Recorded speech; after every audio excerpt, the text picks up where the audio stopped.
donc de cette exhortation qu'on avait commencé depuis maintenant, je crois, 3 semaines. C'était bâtir sa maison en Christ.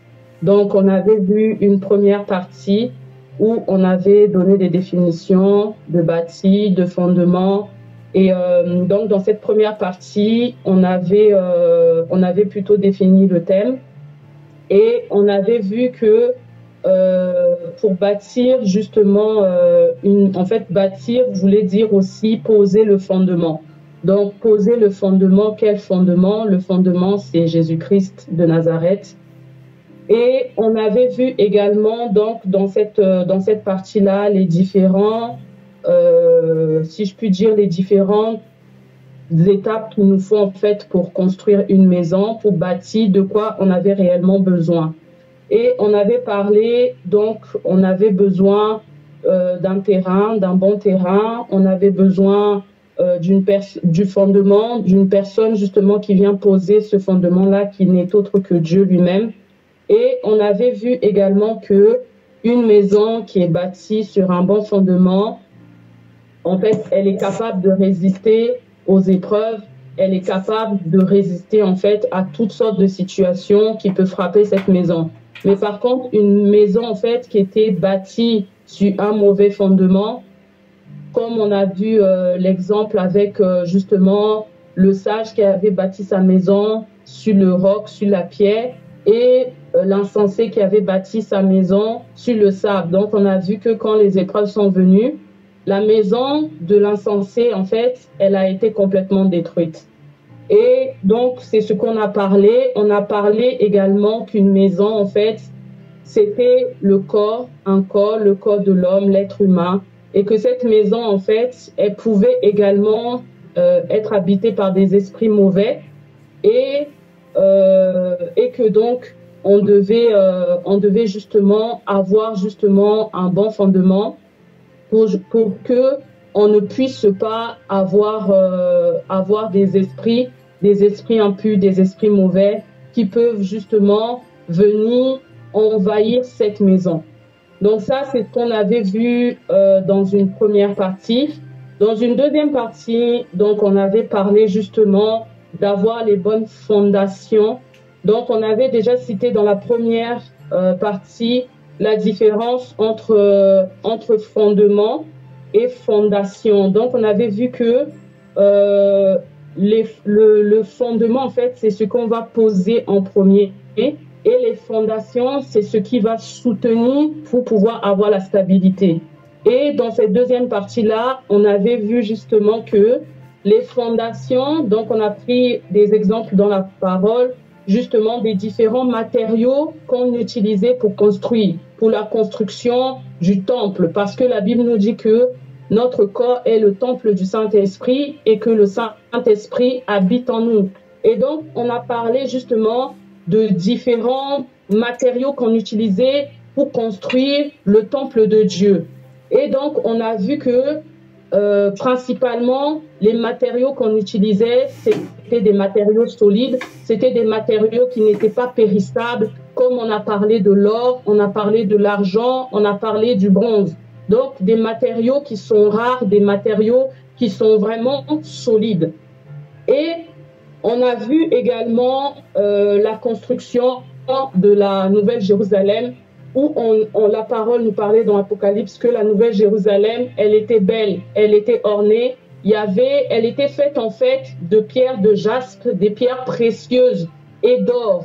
Donc, c'est ça qu'on a vu. Donc, on a vu les fondations et on a vu que dans la parole, la Bible nous dit que dans les fondations, on a parlé de l'amour, de la foi et de l'espérance, parce que la Bible nous dit que ces 3 choses demeurent en vous, la foi, l'espérance et l'amour, mais que l'amour, en fait, soit la plus grande.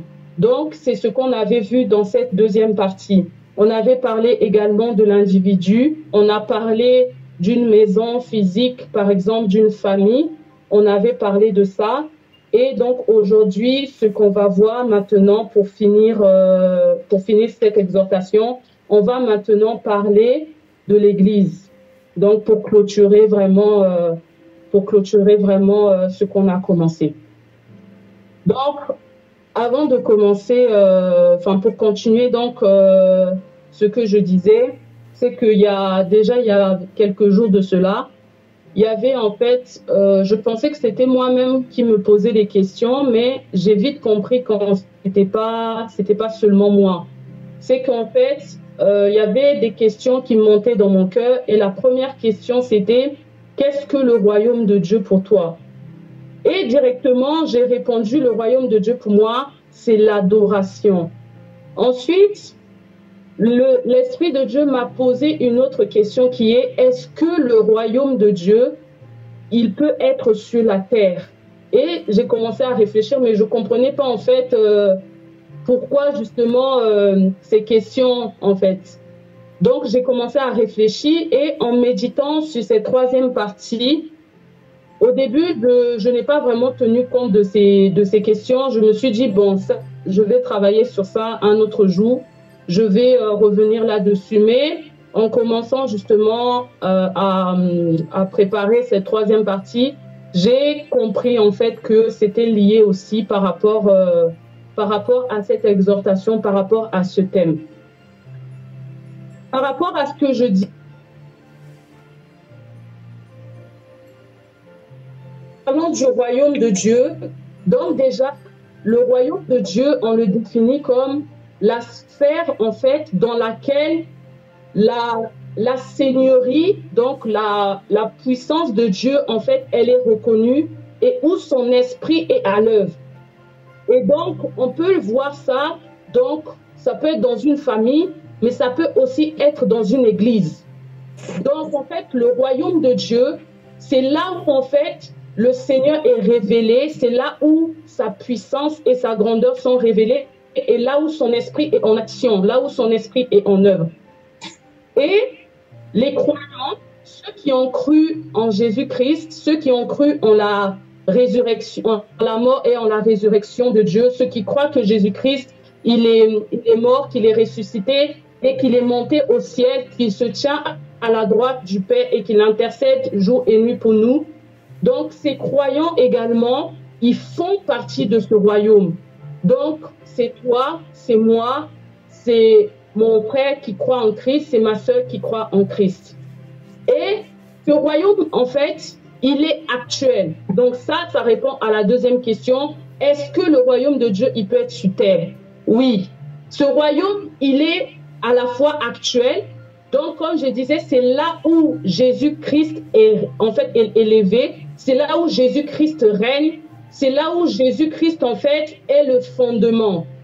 Et il est également futur, mais ça, c'est pas vraiment le but de de cette exhortation. Mais ce royaume également, il est futur et c'est là où on voit notamment la nouvelle Jérusalem lorsque le royaume de Dieu il sera établi. Donc, en fait, le royaume de Dieu, comme je disais, c'est là où Jésus-Christ règne, c'est là où Jésus-Christ est le fondement. Et c'est là où Jésus-Christ il va être établi dans nos vies, dans nos familles, mais aussi dans l'Église. Nous, en tant que chrétiens, on fait partie de ce royaume lorsque nous avons accepté le Seigneur, comme j'ai dit. Donc, pour continuer, on va prendre un texte dans Matthieu 12, versets 22 à 27. Donc, Matthieu 12,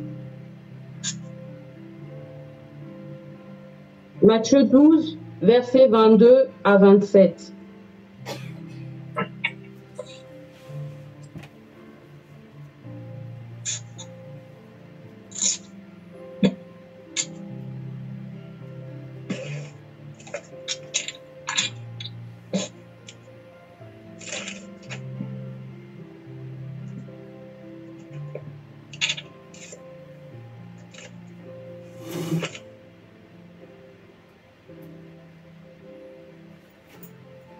Matthieu 12, versets 22 à 27. La parole de Dieu nous dit, « Alors on lui amena un démoniaque aveugle et muet, et il le guérit de sorte que le muet parlait et voyait. Toute la foule étonnée disait, n'est-ce point là le fils de David? Les pharisiens, ayant entendu cela dire, cet homme ne chasse les démons que par Belzébul, prince des démons. Comme Jésus connaissait leurs pensées, il leur dit, tout royaume divisé contre lui-même est dévasté, et toute ville ou maison divisée contre elle-même ne peut subsister. Si Satan chasse Satan, il est divisé contre lui-même. Comment donc son royaume subsistera-t-il? Et si moi, je chasse les démons par Belzébul, vos fils par qui les chassent-ils?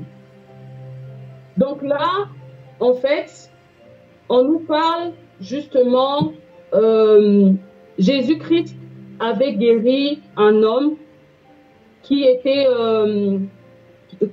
justement envoûté, et il nous parle justement de royaume. Il nous dit que si, en fait, un royaume, il ne peut pas être divisé. Parce que si Satan, en fait, il ne peut pas se combattre lui-même, on va dire comme ça, il ne peut pas se combattre lui-même.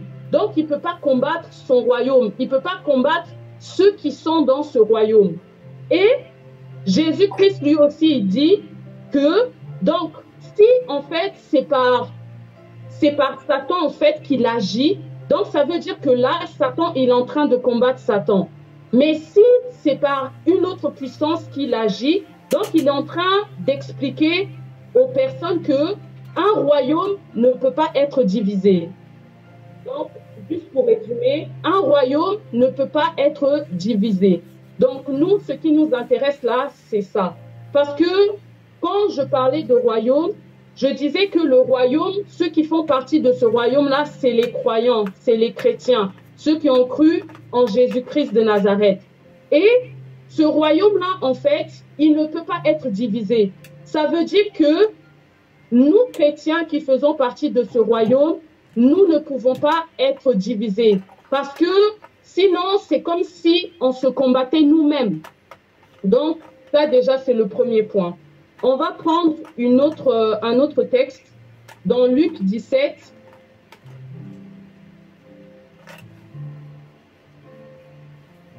Dans Luc 17,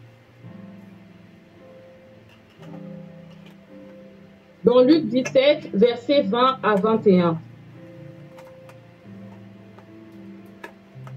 Luc 17, versets 20 à 21. La parole de Dieu nous dit, les pharisiens demandèrent à Jésus, quand viendrait le royaume de Dieu? Il leur répondit, le royaume de Dieu ne vient pas de manière à frapper les regards. On ne dira point, il est ici ou il est là, car voici le royaume de Dieu est au milieu de vous. Donc là, ce qui nous intéresse, c'est cette dernière phrase où la parole de Dieu nous dit, car voici le royaume de Dieu, il est au milieu de vous. Parce qu'on a dit que le royaume de Dieu, c'est là où la seigneurie, la grandeur de Dieu est reconnue et est élevée. Et on a dit que ce royaume-là est où son esprit, il est à l'œuvre. Donc, dans la première partie, on a vu que Jésus-Christ, il a chassé, il a guéri un malade qui était envoûté, une personne qui était aveugle, Jésus-Christ l'a guéri. Et là, la parole nous dit que le royaume de Dieu est au milieu de vous. Parce que là encore, Jésus-Christ, il n'était pas encore monté, mais Jésus-Christ, il était sur la terre. Voilà pourquoi il a dit que le royaume de Dieu, il est là. Il est de vous. Il ne vient pas, en fait, il ne vient pas, comme il dit dans la parole, le royaume de Dieu ne vient pas de manière à frapper les regards. Parce que Jésus-Christ, en tant que Seigneur, quand il est venu sur la terre, il n'est pas venu, en fait, avec des vêtements spéciaux. Il n'est pas venu d'une manière, c'est-à-dire bien que sa naissance soit une naissance vraiment, vraiment glorieuse, une naissance qu'on n'a jamais vue. Mais quand Jésus-Christ, il était sur la terre, il n'était pas là, c'est-à-dire il ne se faisait pas grand, il se faisait plutôt tout petit. Donc, il dit ici que le royaume de Dieu, il ne vient pas à frapper les regards. Et le royaume de Dieu, il est au milieu de vous. Autrement dit que Jésus-Christ n'étant pas encore monté au ciel, il était ce royaume-là qui est venu sur la terre pour se manifester aux hommes. On va continuer. On va prendre la parole dans Apocalypse 1, versets 4 à 6.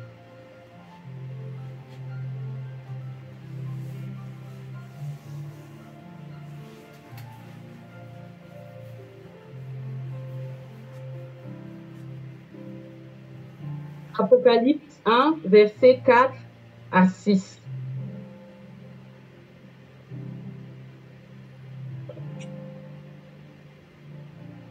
La parole de Dieu nous dit, Jean aux 7 églises qui sont en Asie, par la grâce et la paix, que la grâce, et la paix vous soient données de la part de celui qui était et qui vient, et de la part des 7 esprits qui sont devant son trône, et de la part de Jésus-Christ, le témoin fidèle, le premier-né des morts et le prince des rois de la terre.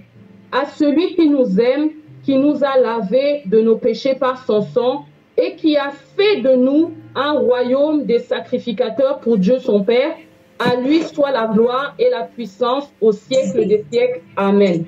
Donc, dans ce passage-là qu'on vient de lire, la parole de Dieu nous dit que Dieu a fait de nous un royaume, et un royaume de sacrificateurs. Donc, Jésus a fait de nous un royaume de sacrificateurs pour Dieu. Donc, ici, on voit aussi que, donc, nous, en tant que chrétiens, étant assemblés, on forme justement ce royaume-là. On forme ce royaume-là de Dieu. Dieu, il nous a appelés et il a fait de nous un royaume de sacrificateurs pour Dieu, pour que le Seigneur soit révélé, pour que la parole de Dieu soit révélée aux hommes.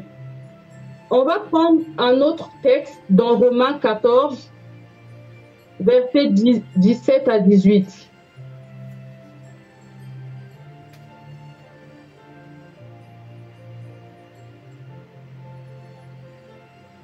Romains 14, versets 17 à 18.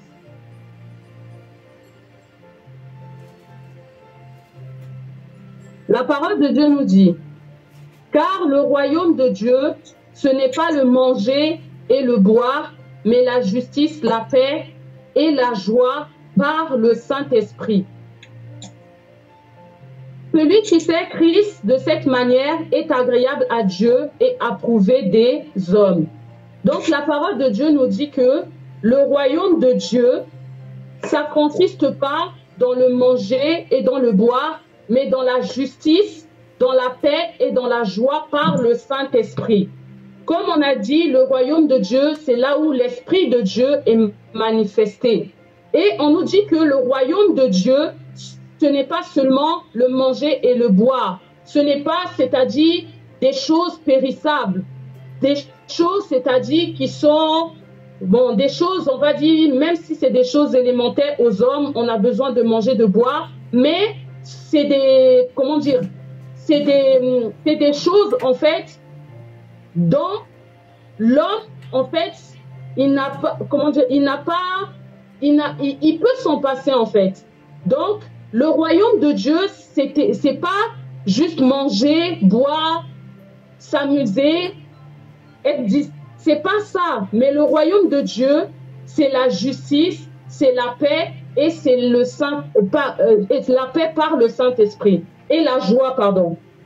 Et on voit que donc, en tant que en tant que croyants, nous qui formons ce royaume-là, la Bible nous dit que ce royaume-là, en fait, c'est un royaume de justice, c'est un royaume de paix et c'est un royaume de joie, animé par l'Esprit de Dieu. Pour continuer, on va prendre un texte dans Colossiens 1.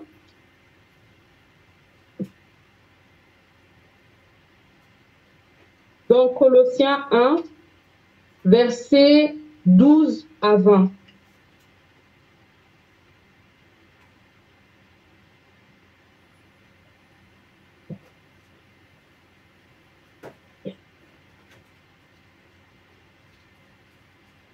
Colossiens 1, verset 12 à 20.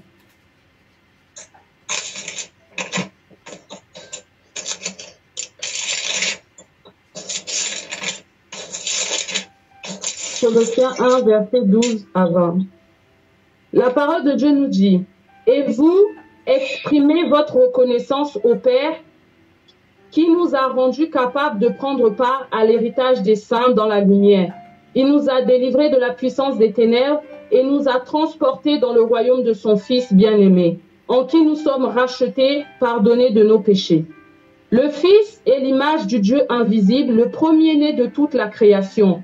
En effet, c'est en lui que tout a été créé dans le ciel et sur la terre, le visible et l'invisible, trône, souveraineté, domination, autorité.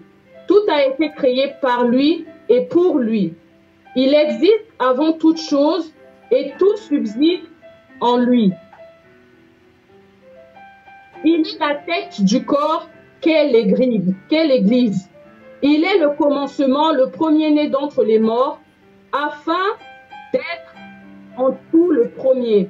En effet, Dieu a voulu que toute sa plénitude habite en lui. Il a voulu par Christ tout réconcilier avec lui-même, aussi bien ce qui est sur la terre et ce qui est dans le ciel, en faisant la paix à travers lui par son sang versé sur la croix. Ici, ce qui nous intéresse, comme je disais, le royaume de Dieu, c'est là où la seigneurie, la grandeur, la puissance de Dieu, elle est reconnue et où elle est reconnue et où son esprit est à l'œuvre. Donc, on a vu en quoi consistait le royaume de Dieu. Et la Bible nous dit ici que au verset 18 que Christ, en fait, il est la tête du corps qu'est l'Église. Donc, ça veut dire que l'ensemble des croyants là, qui constituent le royaume de Dieu, c'est l'Église. Dans Christ, il est la tête et dans l'Église est le corps. Quand on a parlé justement dans les premières parties, on avait parlé du corps. On avait parlé du corps de l'homme. On avait vu que le corps de l'homme, en fait, c'est l'habitation, en fait, du Saint-Esprit. C'est l'habitation de Dieu par son Esprit Saint. Et ici, on nous dit que l'Église, c'est le corps de l'homme et Christ est la tête de ce corps. Donc, Christ est la tête de l'Église. Et donc, on voit que dans l'Église, si on fait justement le lien, donc dans l'Église, en fait, étant le corps de Christ, là aussi règne le Saint-Esprit. Parce que l'Église, en fait, c'est ce royaume-là. C'est l'ensemble des croyants. C'est là où, justement, on va trouver aussi que la grandeur et la puissance de Dieu sont reconnues et sont élevées. C'est là où le Saint-Esprit, il est en action. C'est là où le Saint-Esprit agit et qu'il est à l'œuvre. J'espère que vous arrivez à me suivre avec ce que je dis. Que Dieu fasse grâce. Et on va prendre un autre verset dans 1 Corinthiens 12, verset 27. 1 Corinthiens 12, verset 27.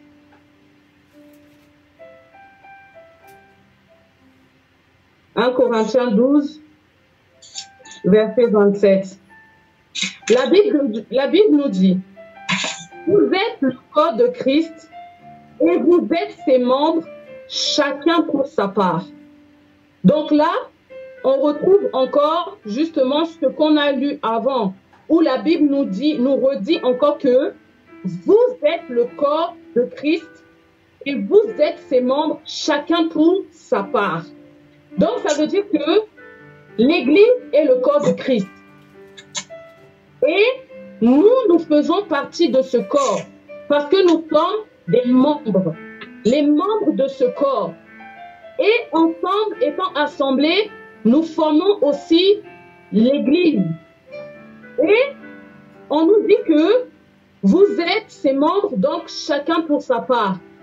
À savoir que dans le corps, chaque membre a sa fonction, chaque membre a, comment dire, a ses dons, a sa grâce, a sa position. Donc, c'est pour ça que la parole de Dieu nous dit aussi, donc chacun pour sa part, chacun a sa grâce, chacun a ses dons, chacun a ses talents dans l'Église. Mais tous, nous formons ce corps-là, tous nous formons l'Église et Christ est la tête.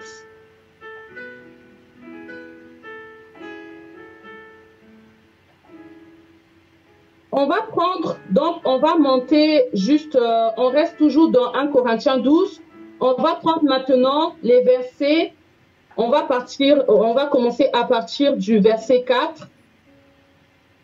À partir du verset 4, et on va lire.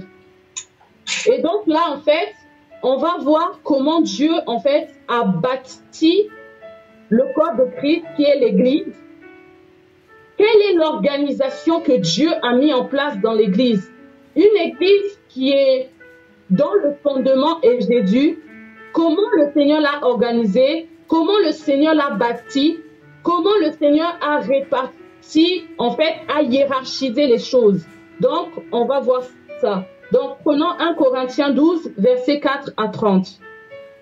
La parole de Dieu nous dit, « Il y a diversité de dons, mais le même esprit. Diversité de services, mais le même Seigneur. Diversité d'actes, mais le même Dieu qui accomplit tout en tous. Or, à chacun, la manifestation de l'Esprit est donnée pour le bien de tous. En effet, à l'un est donné par l'Esprit une parole de sagesse, à un autre une parole de connaissance selon le même Esprit, et à un autre la foi par le même Esprit, à un autre des dons de guérison par le même Esprit, à un autre la possibilité de faire des miracles, à un autre la prophétie, à un autre le discernement des esprits, à un autre diverses langues et à un autre l'interprétation des langues. Mais toutes les choses, c'est un seul et même esprit qui les accomplit en les distribuant à chacun en particulier comme il le veut. Je vais d'abord m'arrêter là. Donc ici, on est en train de nous dire que l'Esprit de Dieu, il a distribué à chacun selon lui comme il a décidé. Donc, selon la part, en fait, comme on a lu au verset 27, où la Bible nous dit, vous êtes le corps de Christ et vous êtes ses membres, chacun pour sa part. Et ici, on voit que le Saint-Esprit, dans l'Église, il a distribué, en fait, les dons, les grâces à chacun. Mais chacun, nous tous, nous n'avons pas les mêmes grâces, nous n'avons pas les mêmes dons. On ne peut pas dire que tous nous sommes prophètes, tous nous sommes, comment dire, nous chassons les démons, tous, non. Chacun, en fait, a sa grâce et c'est le Saint-Esprit, en fait, qui a réparti cela et qui a donné à chacun ses dons, qui a donné à chacun ses grâces. Mais tout cela, en fait, non, c'est Dieu, pardon, mais tout cela, ça se fait par l'Esprit, en fait. C'est l'Esprit, en fait, qui fait cela. Et si on continue, la Bible nous dit, le corps forme un tout, mais apportant plusieurs organes, et tous les organes du corps, malgré leur grand nombre, ne forment qu'un seul corps. Il en va de même pour Christ.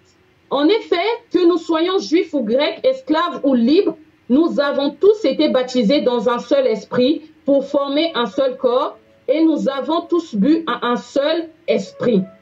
Ainsi, le corps n'est pas formé d'un seul organe, mais de plusieurs. Si le pied disait, puisque je ne suis pas là une main, je n'appartiens pas au corps, ne ferait-il pas partie du corps pour autant? Et si l'oreille disait, puisque je ne suis pas un œil, je n'appartiens pas au corps, ne ferait-elle pas partie du corps pour autant? Si tout le corps était un œil, où serait l'ouïe? S'il était tout entier, où serait l'odorat? En fait, Dieu a placé chacun des organes dans le corps comme il l'a voulu. Donc ici, la Bible nous enseigne que le corps, il n'est pas formé d'un seul organe, mais de plusieurs. Et chaque organe d'un corps, il a un rôle. Le pied a son rôle, les yeux ont leur rôle, les oreilles ont leur rôle, le nez a son rôle. Et on ne peut pas dire aujourd'hui que le pied va dire que puisque moi je suis le pied, je ne fais pas partie du corps. Non, il fait toujours partie du corps. Parce que si on est là, on n'a pas de pied, ça serait compliqué de marcher.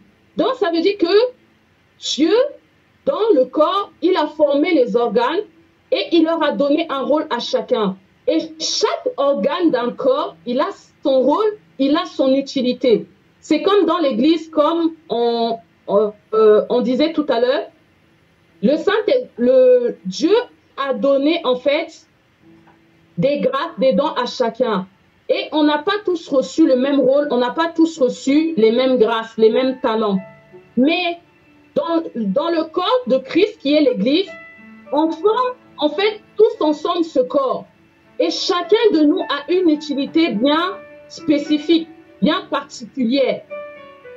Donc, ma soeur a son rôle, mon frère a son rôle.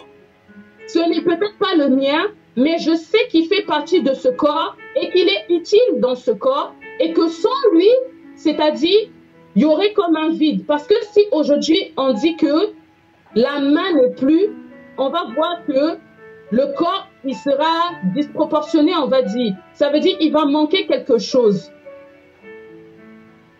Si on continue, la Bible nous dit, verset 19, « S'ils étaient tous un seul organe, où serait le corps? Il y a donc plusieurs organes, mais un seul corps. L'œil ne peut pas dire à la main, je n'ai pas besoin de toi, ni la tête dire aux pieds, je n'ai pas besoin de vous. Bien plus, les parties du corps qui paraissent être les plus faibles sont nécessaires, donc sont utiles.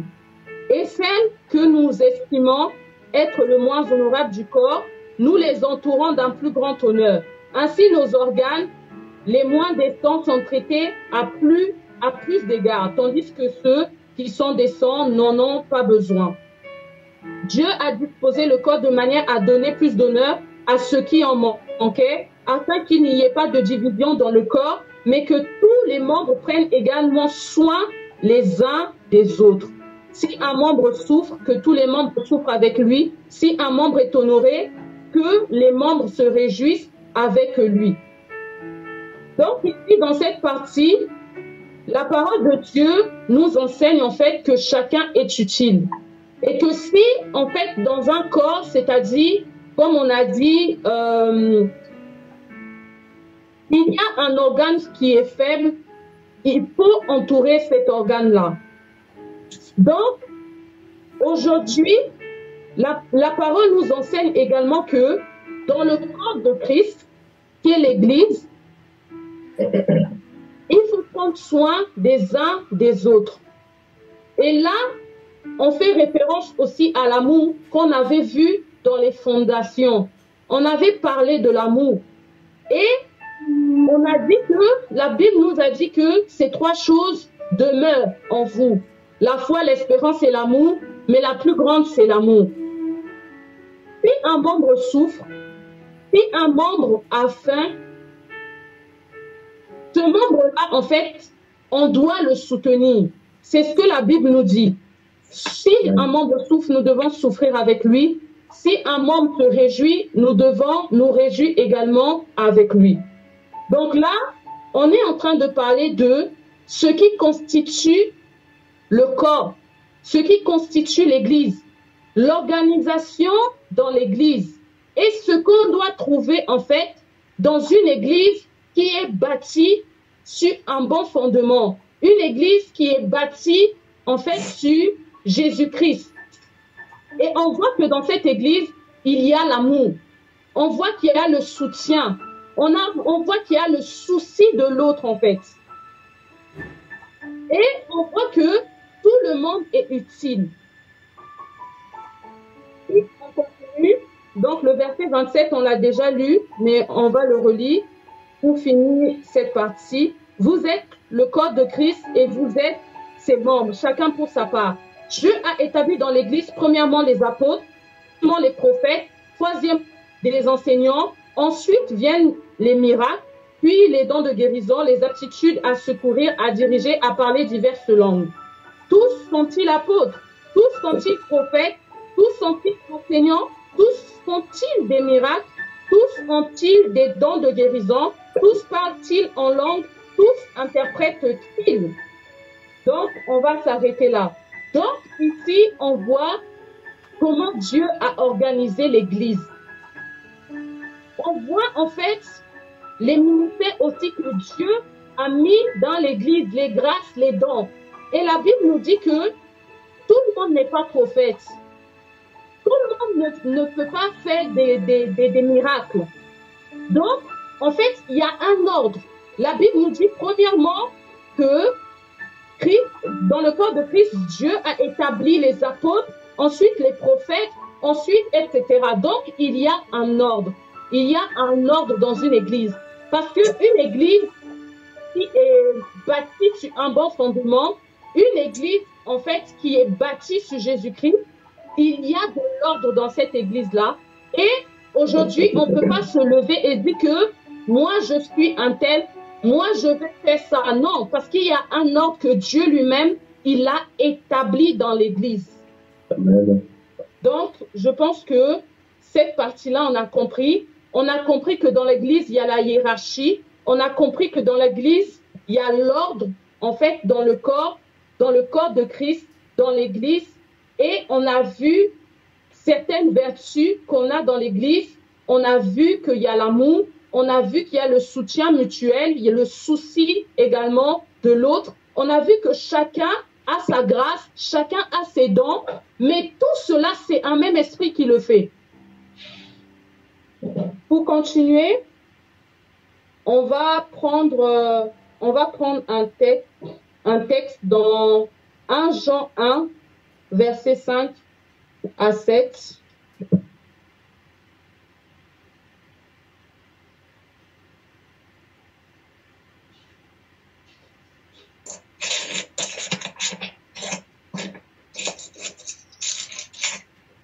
Donc, 1 Jean 1, versets 5 à 7. Et ensuite, on prendra 1 Jean 2, versets 3 à 10. La Bible nous dit, « Voici le message que nous avons entendu de lui, que nous vous annonçons. Dieu est lumière et il n'y a point de ténèbres en lui. Si nous disons que nous sommes en communion avec lui, tout en marchant dans les ténèbres, nous mentons et nous ne mettons pas la vérité en pratique. Mais si nous marchons dans la lumière, tout comme Dieu lui-même est dans la lumière, nous sommes en communion les uns avec les autres et le sang de Jésus-Christ, son Fils, nous purifie de tout péché. » On va sauter et on va prendre 1 Jean 2, versets 3 à 10.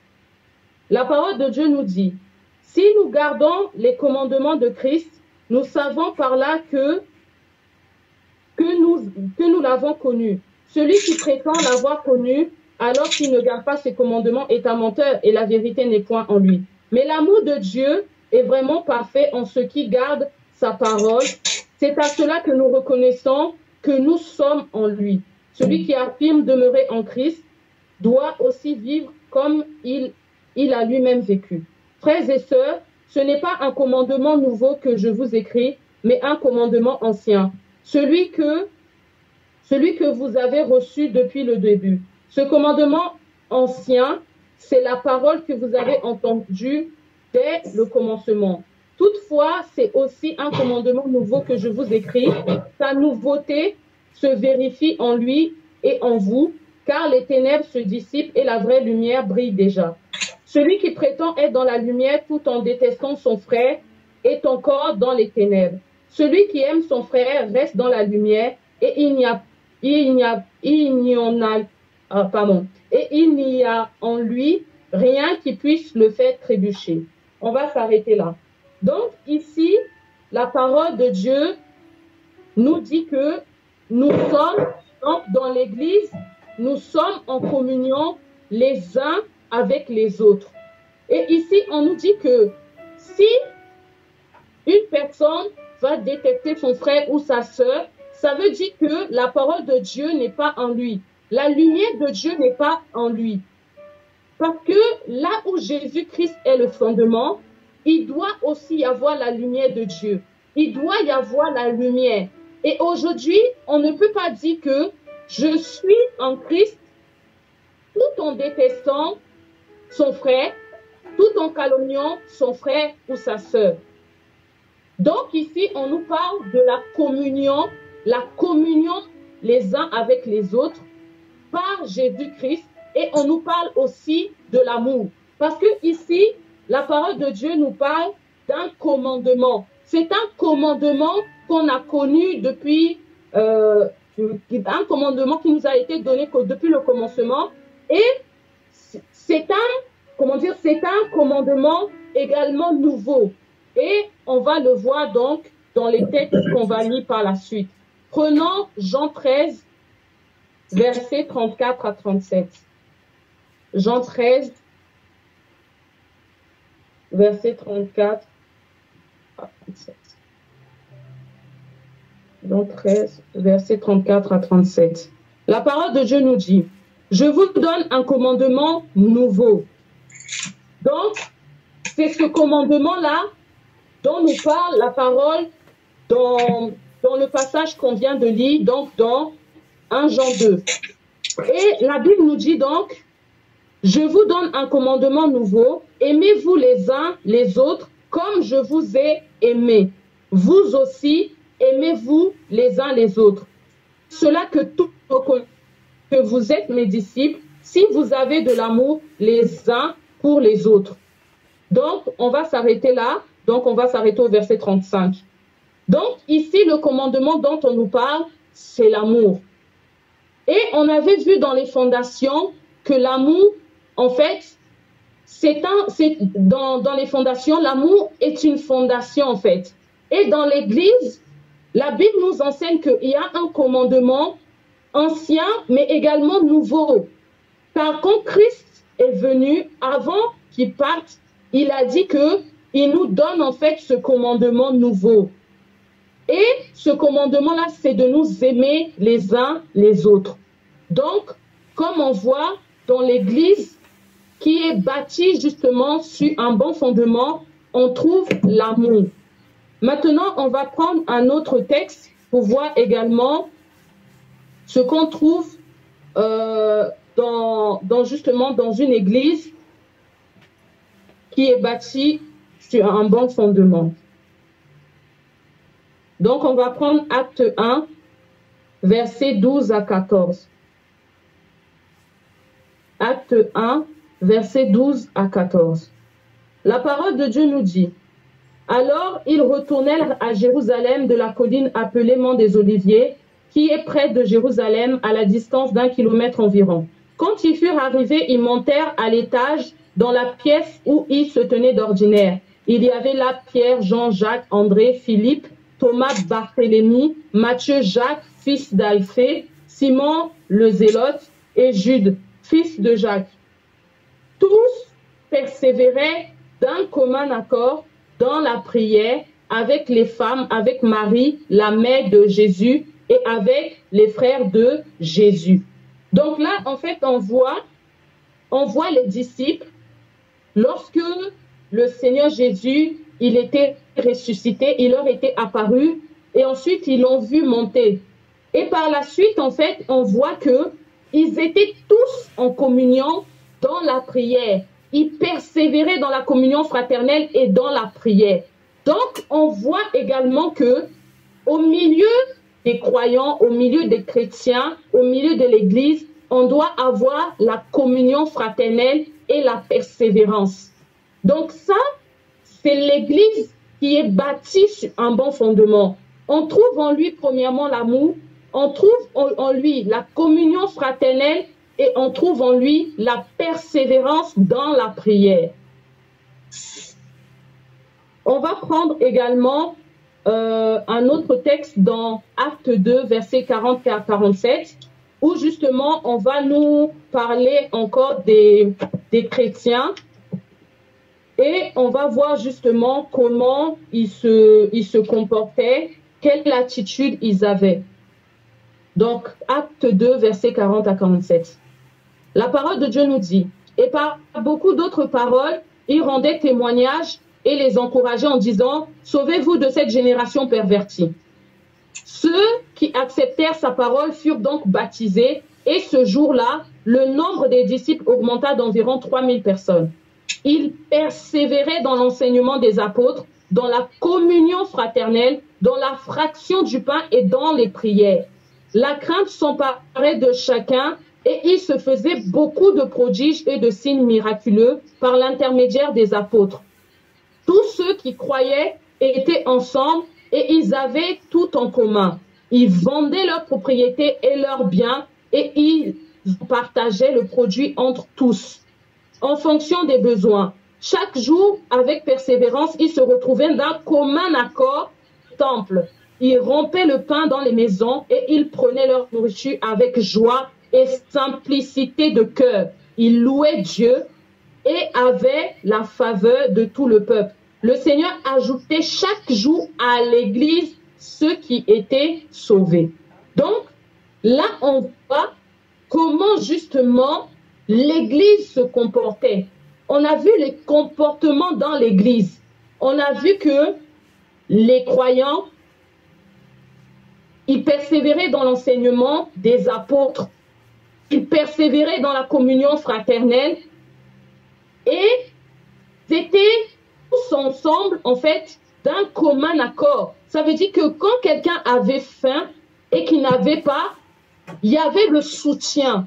On voyait le soutien dans l'Église. On voyait l'unité dans l'Église. On voyait aussi la foi dans l'Église. Ils persévéraient. Chaque jour, ils allaient d'un commun accord au temple pour prier, pour louer Dieu, pour s'assembler. Et la Bible nous dit que ceux qui avaient même des propriétés, ils allaient les vendre. Et quand ils partageaient la somme à laquelle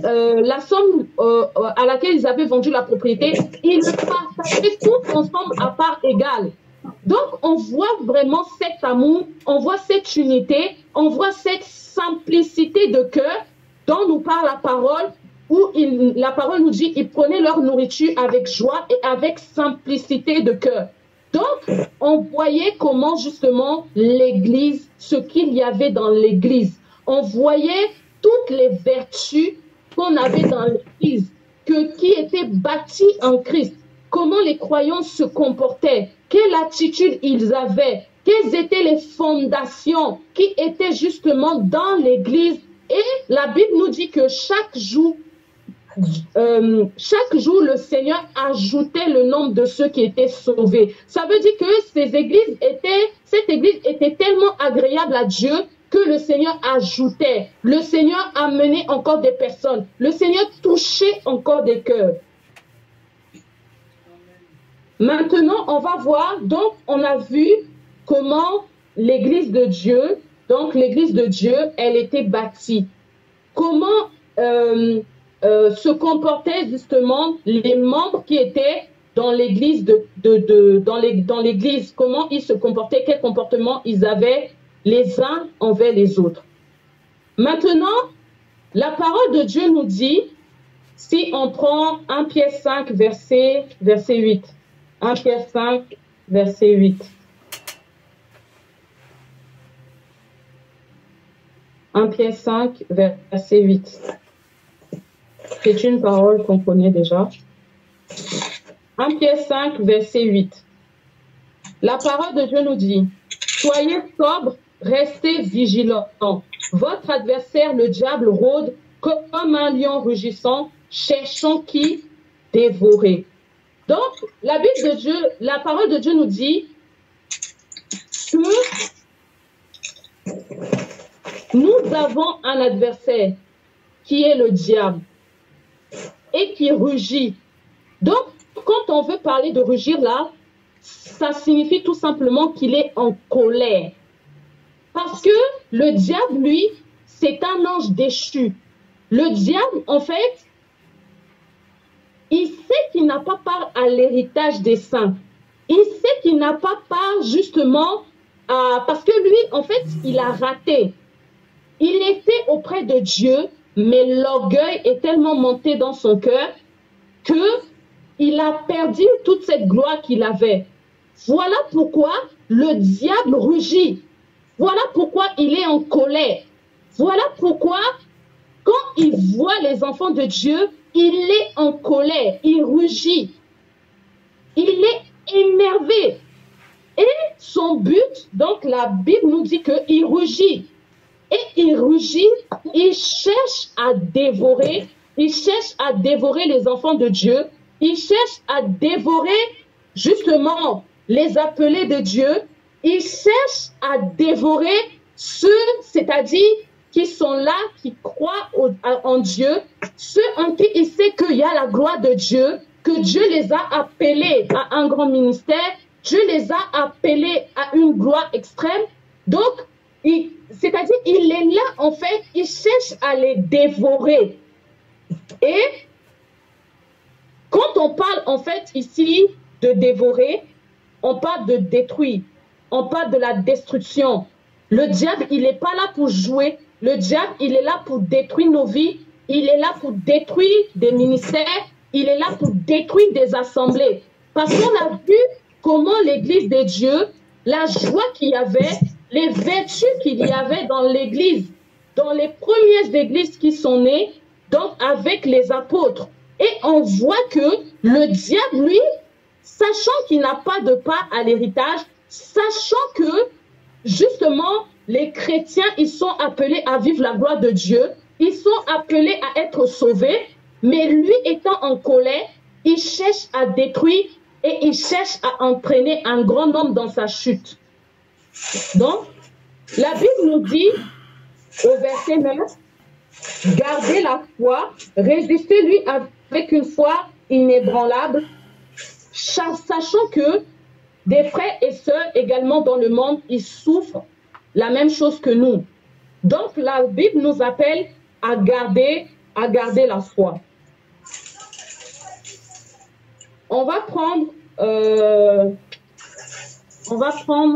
maintenant, on va prendre les textes dans Apocalypse.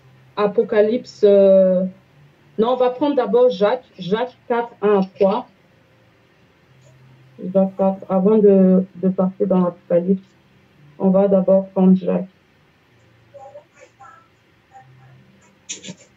Donc, Jacques 4, 1 à 3. Jacques 4, 1 à 3. On va juste lire Jacques 4, 1 à 3. La Bible de Dieu nous dit, « D'où viennent les conflits et d'où viennent les luttes parmi vous? N'est-ce pas de vos passions qui combattent dans vos membres? Vous désirez et vous ne possédez pas. Vous êtes meurtriers et jaloux et vous ne pouvez rien obtenir. Vous avez des luttes et des conflits. Vous ne possédez pas parce que vous ne demandez pas. Quand vous demandez, vous ne recevez pas parce que vous demandez mal dans le but de satisfaire vos passions, vos désirs. » Donc ici, la parole de Dieu nous parle des luttes. La parole de Dieu nous parle des désirs en fait qui vont combattre en fait les membres, qui vont combattre en fait, qui vont lutter en fait dans le corps de l'homme. Et on voit qu'en fait ceci est dû en fait au désir de l'homme, ceci est dû aux passions en fait de l'homme. Et c'est ça en fait qui va susciter des querelles, qui va susciter des divisions. Parce que ici, on nous parle justement, on est en train de nous parler d'une église en fait où on voit qu'il y a des conflits, où on voit qu'il y a des querelles. Et on voit que ça vient en fait de l'homme. Ça vient en fait de l'ego de l'homme. Ça vient des passions de l'homme, ça vient des désirs de l'homme. C'est ça justement qui amène des querelles, qui amène des disputes, qui amène des divisions. Et on va prendre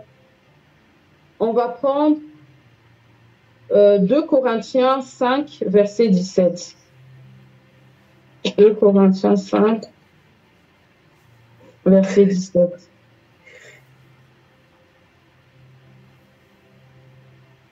2 Corinthiens 5, verset 17, qu'on connaît également.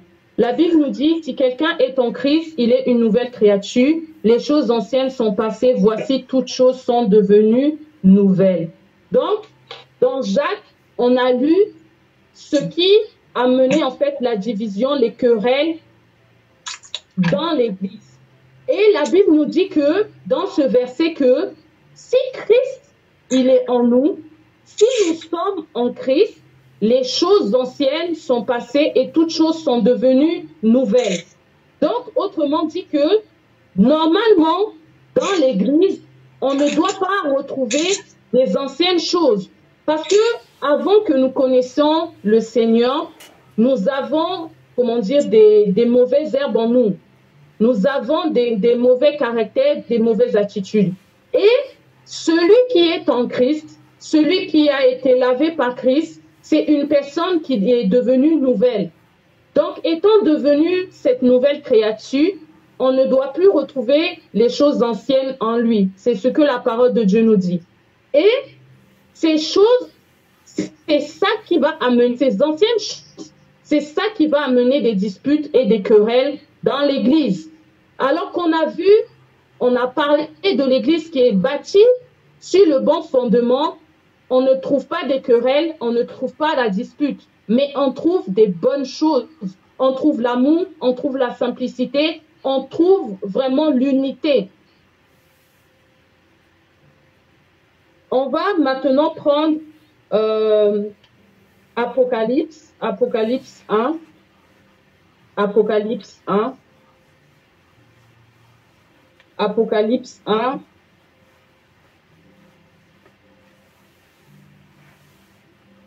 Apocalypse 1, verset 4 à 6. Apocalypse 1, verset 4 à 6.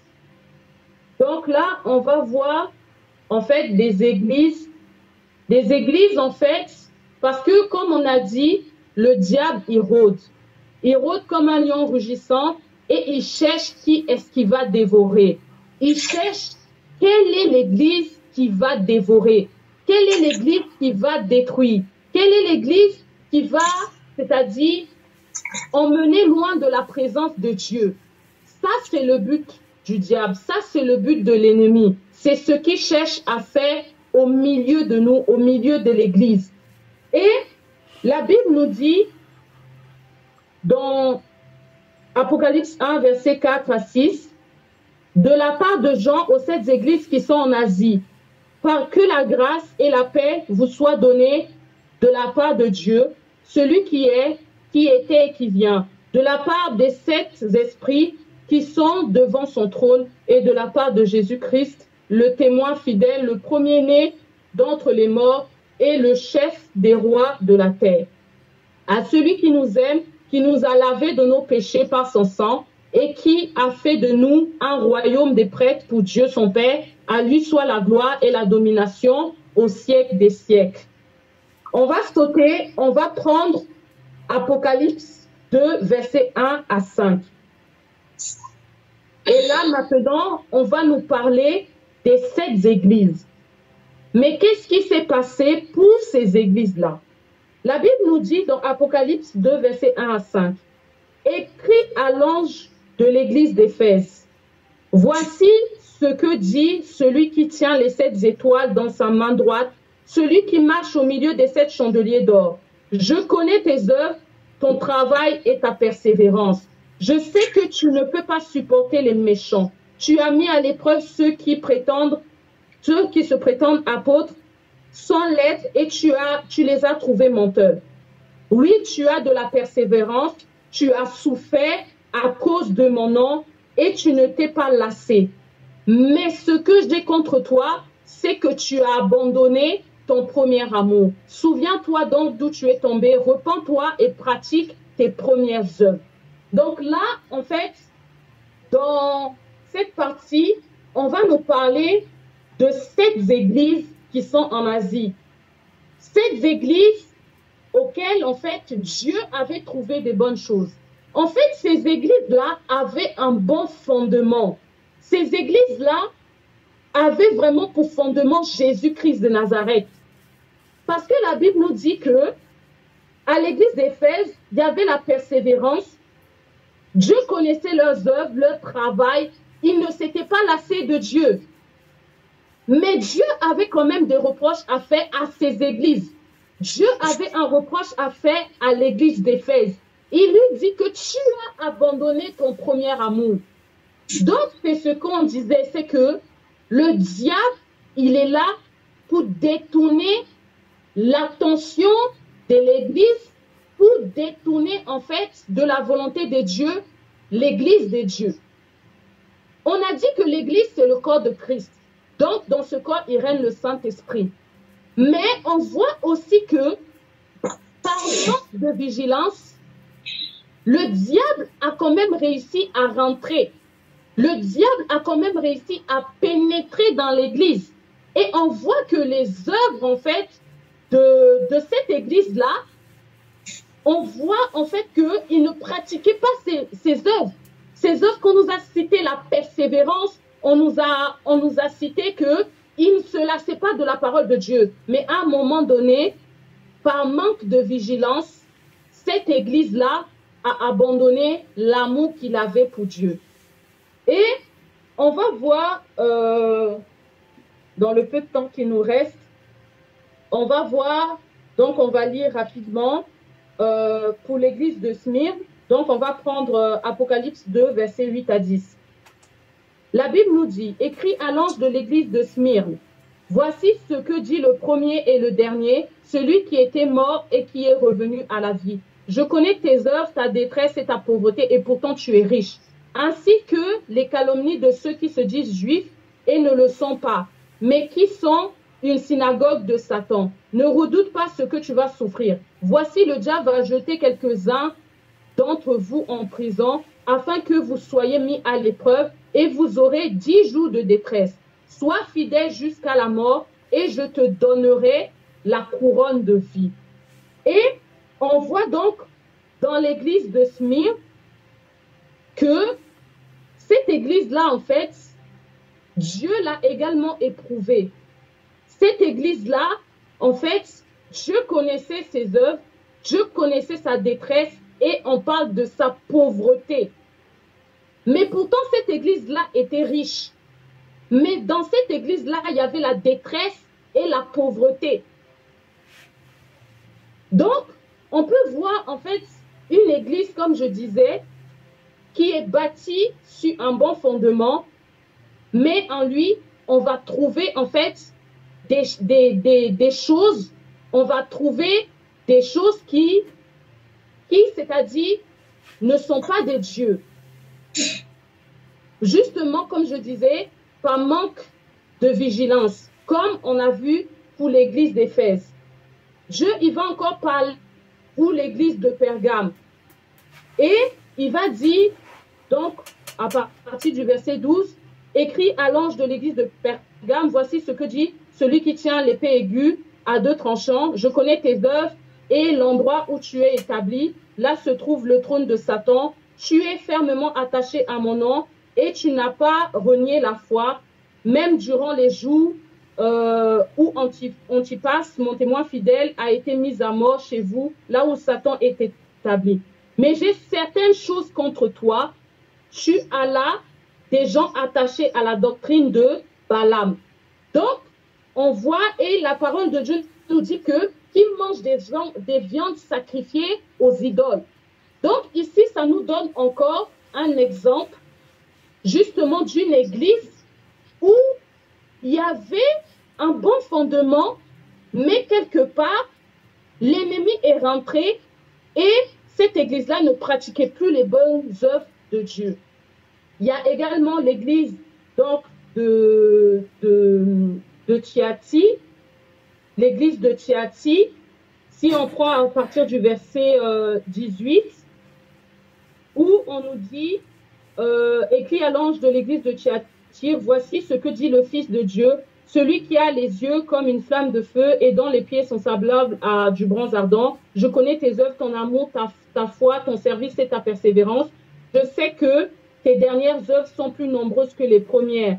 Mais ce que j'ai contre toi, c'est que tu laisses faire Jézabel, cette femme qui se prétend prophétesse. Elle enseigne et égare mes serviteurs pour qu'ils se livrent à l'immoralité sexuelle et mangent des viandes sacrifiées aux idoles. Donc ça, c'est encore un exemple. Donc on peut continuer à lire ce que Dieu reprochait aux autres églises également. Donc ici, on voit que à un moment donné, ces églises-là, ils avaient un bon fondement, mais l'ennemi est rentré. Il y avait justement des portes qui étaient ouvertes et l'ennemi est rentré et ces églises-là ne pratiquaient plus les bonnes œuvres justement de départ. Et la Bible, dans les paroles qu'on a lues, la Bible nous dit pourquoi il y a des querelles, des disputes au milieu de vous. C'est parce que chacun veut satisfaire ses propres désirs. Chacun veut satisfaire ses propres passions. Et l'ennemi étant là, ils n'ont pas été vigilants et le diable est rentré et voit justement que Dieu a reproché des choses à ces églises-là. Pour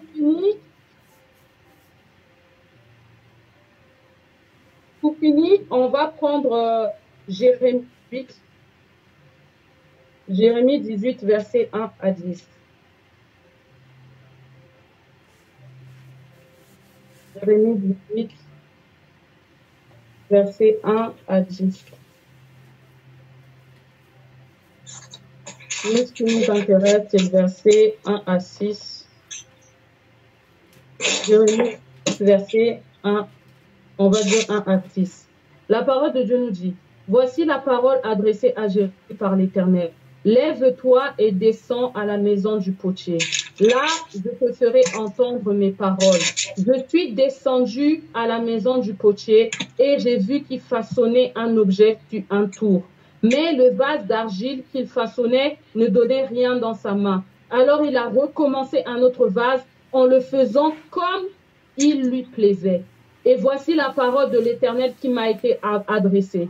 Ne puis-je pas agir envers vous, ce potier, communauté d'Israël, déclare l'Éternel.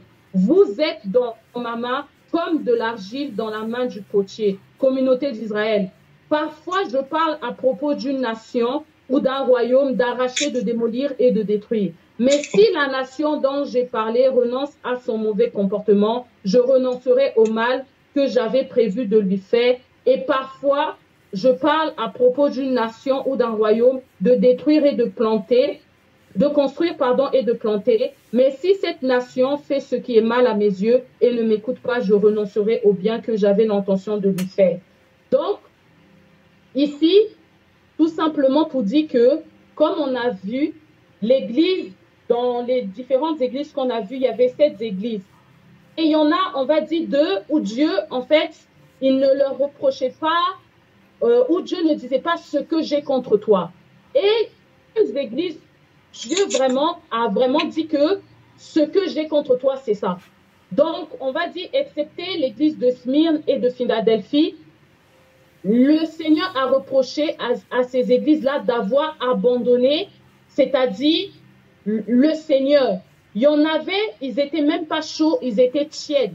Il y en avait, ils ont fait rentrer dans l'église, en fait, l'immoralité sexuelle, comme on a vu, des mauvaises choses, en fait, des mauvaises fondations. Mais ces mauvaises fondations-là sont rentrées parce que, justement, ces églises-là, en fait, ils n'ont pas été vigilants au diable qui rôde pour détruire, au diable qui rôde pour venir démolir, au diable qui rôde pour venir casser. Et on a vu que, justement, ces choses-là étaient par rapport aux passions des hommes, par rapport aux désirs des hommes. Pourtant, on a dit que si Christ, celui qui est en Christ, il est devenu une nouvelle créature. Donc, on voit quelque part que ces églises-là, en fait, il n'y avait pas vraiment, en fait, comment dire, il y avait en fait vraiment une réelle transformation en profondeur, si on peut dire comme ça. Il n'y avait pas une véritable transformation qui était profonde. Voilà pourquoi on a vu que des mauvaises œuvres ont pu rentrer.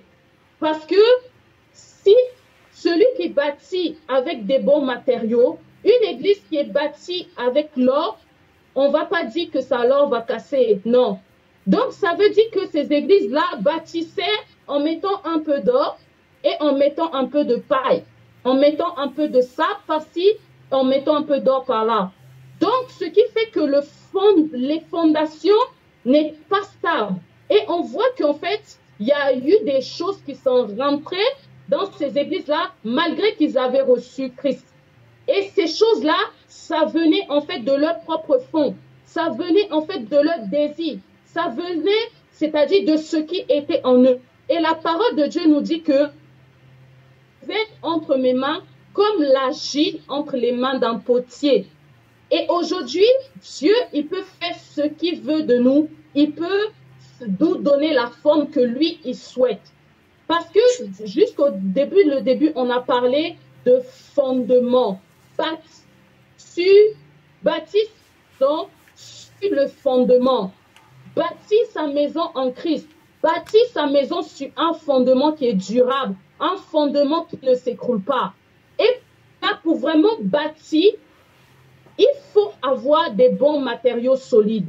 Mais pour cela, il faut, c'est-à-dire que Dieu, il soit le potier et que nous, on soit l'argile. Parce que si dans l'église, chacun vient avec son attitude et son comportement, il y aura le désordre. Pourtant, on a vu que dans l'église de Dieu, il y a de l'ordre. Voilà pourquoi Dieu dit que, c'est-à-dire, il peut faire ce qu'il veut de l'homme, comme, c'est-à-dire, l'argile entre les mains du potier. À celui qui est faible, Dieu peut le rendre fort. À celui qui n'a pas, Dieu peut lui donner. Mais pour cela, il faut accepter d'être en fait l'argile entre les mains du potier qui est Dieu, entre les mains du Créateur, pour justement éviter qu'il puisse y avoir encore des passions, des désirs qui peuvent monter en fait dans le corps de l'homme et que ces choses-là puissent rentrer dans l'Église et venir détruire l'Église. Donc, pour finir, par rapport à cette exhortation, tu bâtis sa maison en Christ. Donc, on a compris qu'il nous fallait un bon fondement. Il fallait que nos vies, nos familles, mais également l'Église soient bâties sur Jésus-Christ, sur la parole de Dieu. Et il faut également avoir des bonnes fondations en Christ. Et pour avoir ces fondations-là qui durent, il faut laisser Dieu, justement, qu'on soit comme l'argile entre les mains du potier, qu'on soit entre les mains de Dieu et que Dieu puisse faire ce qu'il veut de nous. Il faut laisser le Saint-Esprit nous conduire. Il faut laisser Dieu nous conduire pour pouvoir justement bâtir sur quelque chose qui dure, bâtir sur quelque chose qui est, qui ne se détruit pas, qui ne se périt pas. Donc, je pense même que j'ai dépassé un peu. Donc, je m'arrête là par rapport à ce que j'avais à dire. Que Dieu soit béni. Merci. Ok, gloire au Seigneur. Merci Seigneur pour ta grâce. On acclame le Seigneur pour lui dire merci. En même temps, on dit merci à Dieu pour ce moment de prière, pour sa grâce, au nom de Jésus. Mettons nos mains sur nos cœurs, je vais prier, on va s'arrêter là. Seigneur Jésus-Christ, merci pour ta grâce. Nous te remercions, Père, au nom de Jésus. Saint-Esprit, nous voulons rentrer chez nous à la maison. Je prie, je t'adresse, Seigneur, une seule prière. Au nom de Jésus, Père, je prie que tout ce que l'ennemi a préparé, planifié contre, Seigneur, mon frère, ma soeur, que, Seigneur, tu détruises. Je prie que ta grâce, ta vie, ta lumière entoure chacun de nous, Papa, au nom de Jésus ce soir. Merci pour ceux qui étaient connectés, ceux qui, Seigneur, n'ont pas pu se connecter également. Seigneur, bénis ton peuple. Merci pour ce temps que tu nous as donné. À toi la gloire et l'honneur. Au nom de Jésus-Christ de Nazareth, Seigneur, nous t'avons ainsi prié. Amen. Amen. Amen. Ok. Amen. Que Dieu vous bénisse. Que Dieu vous bénisse. Que Dieu vous bénisse. On se dit à demain. Bonne soirée. Bon appétit à tout le monde. Merci beaucoup. Bonne soirée. À demain. À demain. À demain. À demain. À demain, mon frère Antoine. Ça va, Marseille, là-bas? Oui, ça va, évangéliste. D'accord, d'accord.